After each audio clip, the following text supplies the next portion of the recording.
We've talked about you in Philly a million times over the years, but is this one a little different, kind of the last go around to get to go play there one last time? Yeah, I mean, it's really cool just to have this opportunity to play in front of my family, friends, loved ones, and just people who have helped me get to this point in my life. So, just going back to with this special team that we have, my final year is something I'm definitely really grateful for.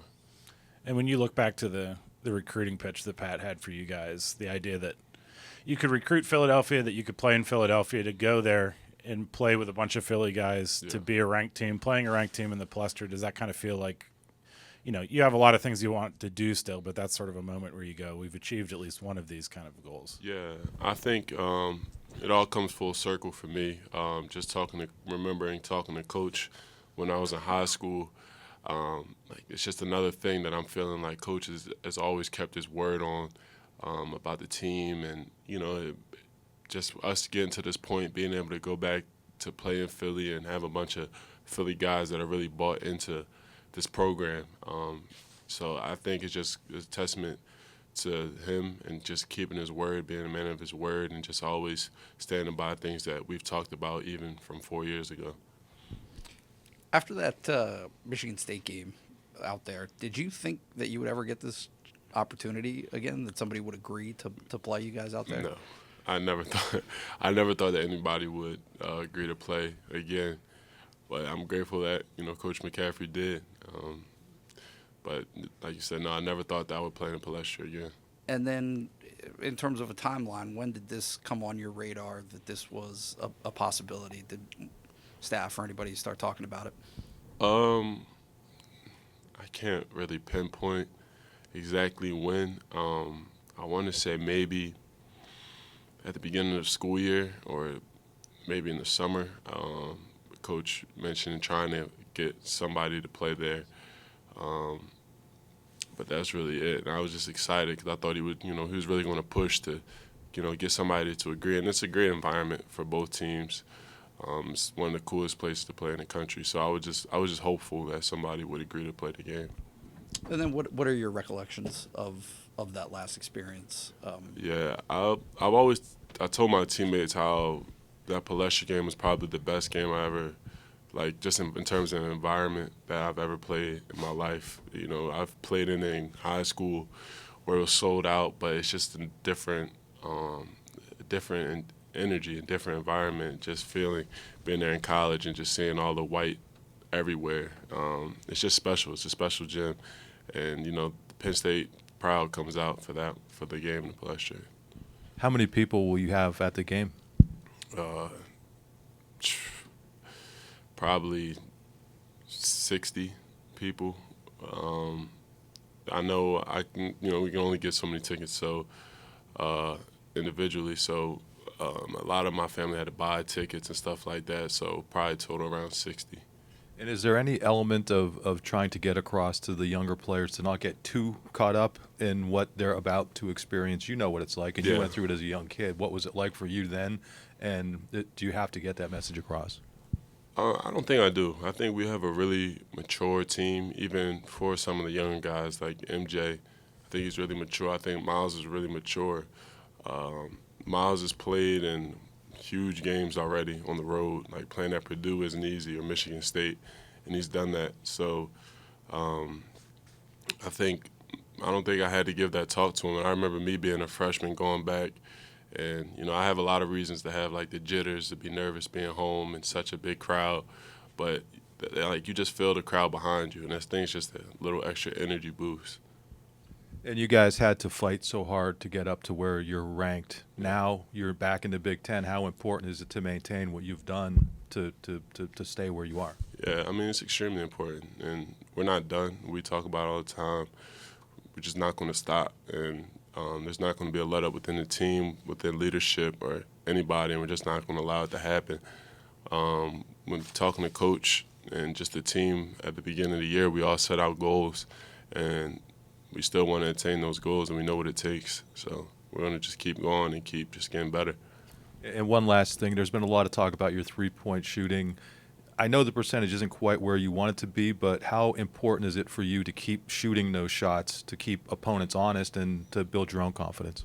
Yeah, I'm going to keep shooting them. I feel more confident in it. So I'm hopeful that and confident that the numbers are going to change and they're going to start falling. So I'm just going to stay in the gym, keep working at it, and just keep doing whatever's best for the team. Maybe specific to this team, but maybe more generally, how do you characterize Iowa basketball? Fast-paced. Ever since I've been here, they've always had big men that were really talented. They sprint the floor, they seal hard. They're just talented. I think they play fast with shooters. I don't know if they have as many shooters this year, but they still play fast, one of the fastest teams in the country. How long do sightlines in an arena stick with you? Like when you're out shooting at the Palestra, does it feel like you're back in high school? When you shoot here, does it feel like, how many gyms do you feel comfortable in that way? Yeah, Palestra is definitely a gym where I just feel at home. I've been in there so many times and watched so many games and played there enough where I just feel like I'm just home. Like I'm extremely comfortable at that court. Sorry. And Coach McCaffrey's a Philly guy. Do you guys claim him as one of your own, or is he kind of the older? Yeah, I will claim he's a good guy. He recruited me in high school, so yeah. Do you have much relationships with Big Ten coaches over the course of your career that aren't your own, just from kind of having to go to all the same dozen events every year? Yeah, I've definitely talked to a couple more than others. I think Tom Izzo is one that somebody that I've constantly had conversation with. And yeah, I'd say that's the main guy. Kind of along those lines, how much of a relationship have you developed with a lot of these Big Ten officials? I know there's ups and downs when dealing with officials, but it seems like before games there's kind of a level of respect there that you talk to them, and what is that like? Yeah, I've got to play with them for 4 years, and there hasn't been many new Big Ten officials since I've been here, so they know who I am, I know who they are, so we're always cordial with each other. But definitely developing a relationship, just knowing them as people outside of just the refs, especially before games. How has the I won't call it a break. Obviously, you guys have had a couple of games, but you've only had 2 games over the last 3-ish weeks. What were you guys able to accomplish? What did you guys want to kind of get done during that span? Well, honestly, we feel like the formula that we have right now is working. So, we're just trying to keep getting better at the things that we've constantly been preaching, this whole year. And I think it's more just, cleaning up small things, making sure we're all on the same page, make sure we're communicating and stuff like that. Just doing the little stuff on defense and offense to just make sure we're taking our team to the next level. Can you get better? Like, can a team get better when you're not having games? Obviously, Pat was talking about just not having practices. You guys with that span of games so tight. Yeah, I think I would say it's hard to get better when there's absolutely no games, but we have 12 games, 12 games. 12 games? No, total that we played. Oh, we played 13 games. So, we can look back at that and see things where, we may not have done something that well and something that could cost us down the line. So we always want to clean stuff up like that and just give us more time to do that and work on that. And I feel like you can also get up a lot of shots for guys, that may have not shot so well. Without school being in, you have all day, just to be in the gym.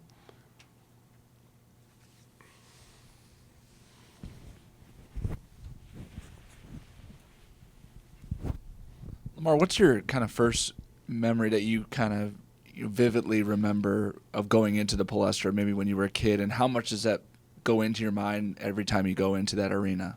Yeah, as a kid, my biggest memory is definitely watching Temple on TV, playing the Palestra. In terms of going to Palestra, the biggest memory is just going in for the Catholic League playoffs. It's just a special environment, somewhere I always wanted to play as a kid, just watching, Philly greats play there, and it's just something that, I feel like every kid wants to do. It's like Madison Square Garden, to New York, and the Palestra is that to Philly. Who was like that one player that you loved watching at the Palestra growing up? Yeah. Who you wanted to be like playing at the Palestra? Well, my favorite player in the Big Five when I was a kid was Scotty Reynolds. So that was somebody that I've always enjoyed watching, and I just love how hard he played every time he got on the court. So that was one of my favorite players, definitely growing up.